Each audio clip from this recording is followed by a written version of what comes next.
We're very much aware of the EY report that's been reported by our external auditors. But one thing to remember is most of those relate to prior years and historical errors dating back to 2017 and back at the time of the previous administration. Recently, we've had the LGA Peer Challenge, Local Government Association, and they've come and they said that we have strong financial management in Tower Hamlets, and they also think that we have a continuous improvement in plan, which is going to give us better results going forward. I want to highlight some of the weaknesses that's been in the report. To start with, the most important one for me is the financial reporting. The financial reporting is a weakness because the prior historical accounts were not signed off, were not published by the accounts, and external auditors who were KPMG and Deloitte at that time didn't sign off the accounts.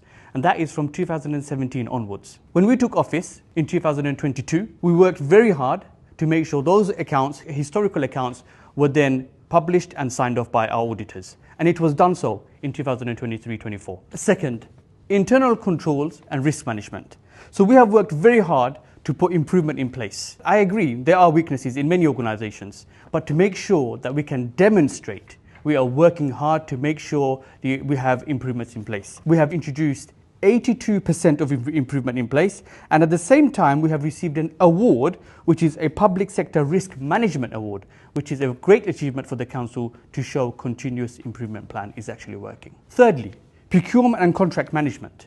Procurement and contract management, this relates to issues dating back to 2017. So what we have done since taking office, we have made sure there's significant improvement plan in place. We are making sure that things are going through Power BI, the corporate management process, things are reported to Cabinet.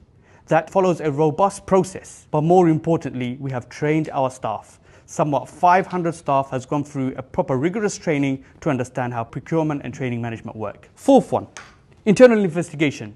We now have a new team leader who's working very hard to make sure that we have a robust process in place when it comes to internal investigation. And we are driving policies and procedures to making sure that our continuous improvement plan works and making sure that going forward, internal governance and internal investigation are done in a robust way, because it's very important for us to have our checks and balances in place when there is an issue that needs investigating. Number 5, internal audit. Now, the backlog was there because of historical issues, we know that, and some of them date back to 2017. But then the backlog means that we need to have an improvement in place.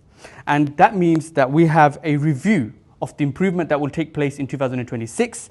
But more importantly, we have made sure that we have an independent chair who chairs the audit committee. So that risk is no longer internal. We have an independent chair who is very qualified and very experienced in the field, who is now leading charge in the internal audit committee going forward. We have an improvement plan in place. We have a working paper that's going to be reviewed back again in 2026 to make sure that our internal audits are done robustly, accurately, and make sure that we can then find the outcomes that's required when there is a need for internal investigations. Number 6. Sixth is the annual government statement. The annual governance statement is the statutory recommendation requirement for the Council to release, as well as the financial statements. Since 2017, annual government statements were not published.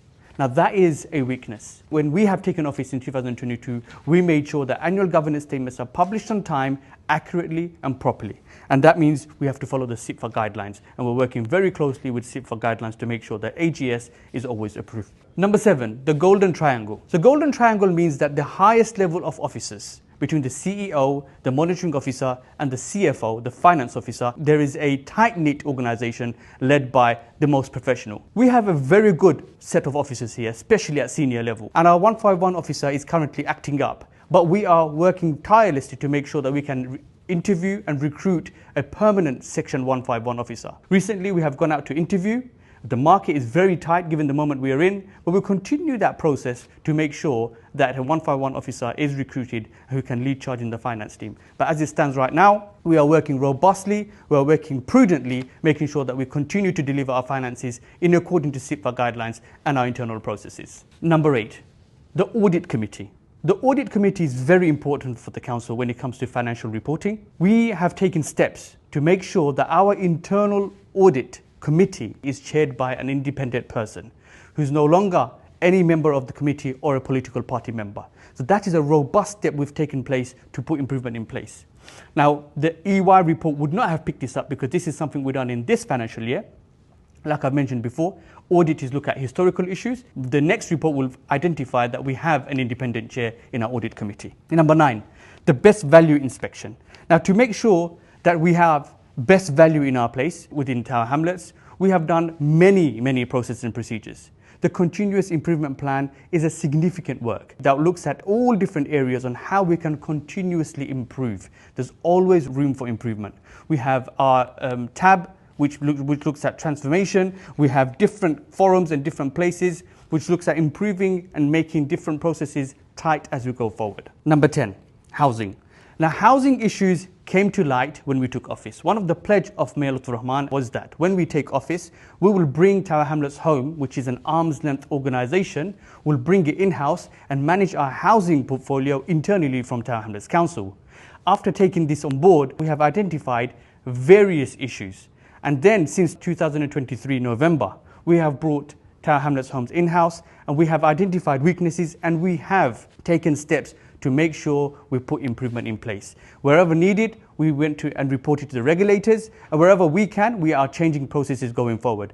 The improvement journey continues when it comes to housing issues. But historical issues were there before our time when it was an arm's length organisation. My request to our residents is that listen to the factual information. I've covered the 10 weaknesses here and what we are doing from the council to put these improvements in place. That residents should look at for the factual information which is available on the council's website, not to fall for any misinformation out there. A lot of people are trying to mislead our residents, to put false information out there. There are weaknesses and we are improving, and a lot of the weaknesses was before our time.